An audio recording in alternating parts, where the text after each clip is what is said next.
Hello and welcome to Wondershred's Hobbies and RC. Today we're going to be doing a little overview on my JLU custom chassis build thing. So let's get right into it. I'm running RC 4-wheel drive scramblers with RC 4-wheel drive steelies, set up deep dish to be as wide as possible. I'm running stock axles. I have the brass knuckles on the rear front axle because I am set up for 4-wheel steer. I'm not running a brass diff cover to try and keep that forward weight bias.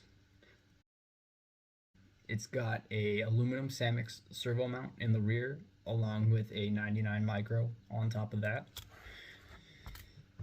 We've got a micro Komodo along with a Lizard ESC and a Dumbo X6F receiver along with a Dumbo X6 6-channel radio.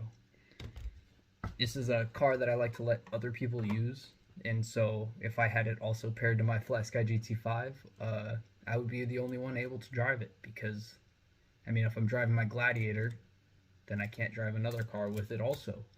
So that is a nice thing. Gives me the ability to let somebody else drive the car while I'm also driving my main favorite car. For the 4-wheel steer on that, I just have the 99 micro on the rear, 179 micro on the front. No real reason for the 179 micro. The 99 micro is honestly overkill to begin with. It's just, I know this is like a weird thing, but that's just what I had to throw on there. You would expect like a $10 Emax will get you a long way, but I don't mind spending a little extra money just to get the steering power that I want out of my little crawlers. But the 179 micro is definitely way overkill. You do not need that much power on a Scx24. Even on my 1.3 Gladiator build, I do not run the 179 micros. I run 99 micros, and they don't have any issues.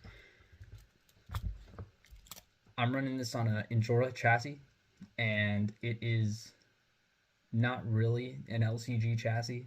I mean, it's an Injora Amazon $20 LCG chassis, but if you look at the shock mounts compared to where I actually have them mounted, they would be straight up and down, like this, and for these cars, having them straight up and down makes it to when you come up to an obstacle, they're really likely to pop up and raise, and it doesn't look very scale, and it just looks weird, and it makes your truck look goofy. So laying the shocks back is ideal, but this chassis doesn't really allow for that. I actually ended up cutting off the rear shock mounts completely and moving a whole way forward, so these can be laid over, as well as the front shocks can be laid over. And then as far as front axle, we got brass steering knuckle, brass diff cover, and a brass servo mount, which is a Scx servo mount. As far as undercarriage and drive shafts are Injora steel drive shafts. Skid plate, stock skid, plastic skid, and links. It's gonna be weird. This doesn't make sense. This is just what I was using. These would be flipped, but I'm using the other ones on my Gladiator. So this has brass links on the rear and aluminum links on the front. The weight bias is not right. It's not correct. It's pretty close to 50-50, I'd say, but it is maybe, if you lift it from the center of the skid, the rear is a slightly heavier, so it isn't quite as much of a uphill climber as the Gladiator is, my Gladiator is, but it still has pretty insane up, and it actually has slightly better downhill performance than the Gladiator. But as far as that, two other things.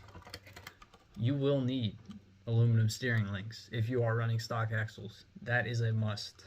You could go a little ways with O-rings, putting O-rings around the balls of the plastic links to keep them from moving when you turn, but once you add any weight pretty much or get any bigger tires, you need aluminum steering links. And then shocks, I'm running the Hot Racing internal spring shocks, but without springs, so it sits as low as possible. And then this is it driving real quick before I show you it driving outside. Here's my Dumbo X6 front steer, and then I have my rear to channel 6. It is take a little more getting used to than like the GT5 where it does the rear steer along with your front steer, but some people also prefer it this way. And at the same time, it's a $20 radio, so can you really complain? But that'll wrap us up here, and I'll show you some driving footage.